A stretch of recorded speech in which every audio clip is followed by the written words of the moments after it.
Dit was nie regverdig nie. Elke Vrydag aand het Daphne se ma en 'n groep ander volwassenes by 'n buurman se huis bymekaar gekom om oor Jesus te praat.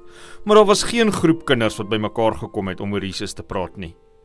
Die 10-jarige Daphne en haar ouer suster, die 13-jarige Isadora, het op die rusbank by hulle huis in Brasilië gesit en gepraat oor hoe dit net nie regverdig was nie.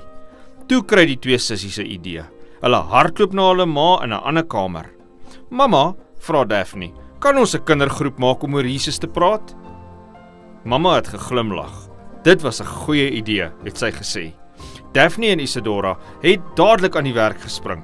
Hulle het teruggekeer na die rusbank en idees vir 'n kindergroep op 'n stuk papier geskryf. Hulle het 'n hele week lank aan 'n plan vir die program gewerk.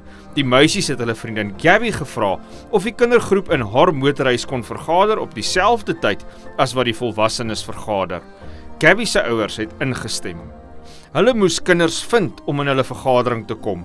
Die meisies het na 'n parkie daar naby hulle huis gegaan en hulle het paar meisies op 'n bankie gesien sit en gesels en hulle uitgenooi. Een meisie met die naam Sofia het gesê sy is gewoonlik alleen by die huis op Vrydae-aande. Sofia het Gabby geken en sy het die uitnodiging aanvaar. Daphne en Isadora het deur die park geloop en elke kind wat hulle gesien het genooi. Almal het hulle uitnodiging gehoor en het ingestem om te kom. Vrydag aand het al die kinders van die park by Gabby se motorhuis opgedaag. Daphne was baie bly en verbaas om Sofia en 25 ander kinders te sien. Daphne het hulle verwelkom en gesê, "Ons is so bly want dis Vrydag aand, dis reeds Sabbat." Die ander kinders het die mekaar en verward gelyk. "Hoe kan dit Sabbat wees?" het Sofia gevra. Dit was presies die reaksie waarop Daphne gehoop het. Sy het verduidelik dat die Bybel leer dat die Sabbat van sononder Vrydag aand tot sononder Saterdag duur. Toe het al die kinders in die Bybel gelees dat God op die Sabbat gerus het nadat hy die aarde geskep het. Hulle het ook die 4de gebod gelees wat sê, "Onthou die Sabbatdag dat jy dit heilig." Na die Bybelstudie het Daphne en haar suster springmielies met kojawel en mango sap bedien.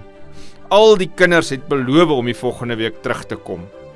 Die volgende Vrydag het kinders opgedag met geskenke van lekkers en sjokoladekoek om te eet terwyl hulle die Bybel studeer.